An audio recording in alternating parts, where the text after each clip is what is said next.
আমরা কি করে বুঝবো যে আল্লাহ তাআলা আমাদের ভালোবাসেন? কিভাবে বুঝবো যে তিনি আমাদেরকে পছন্দ করেন, ভালোবাসেন? এটা বোঝার কিছু সিস্টেম আছে। এক নম্বর সিস্টেম হচ্ছে আপনি জাস্ট দেখুন যে আপনি নিজেকে কোন কাজে ব্যস্ত রেখেছেন।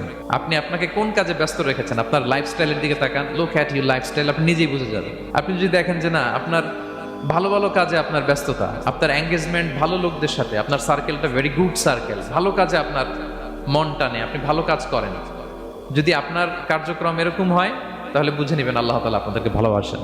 আর যদি দেখেন না, যত আকাম কুকাম আছে ওইটার সবার আগে আপনি, যেই কাজে আল্লাহর ক্রোধ আসে, আল্লাহ রাগ হয়ে যান, যেই কাজ ইসলামে করার নিষেধ, যেটাতে তার অসন্তুষ্টি, ওই কাজে আপনার এঙ্গেজমেন্ট, ইনভলভমেন্ট, আপনার সার্কেলগুলোও এরকম, তাহলে বুঝে নেবেন আল্লাহ ভালোবাসা, এই মহা সৌভাগ্য আপনার কপালে জোটে নাই।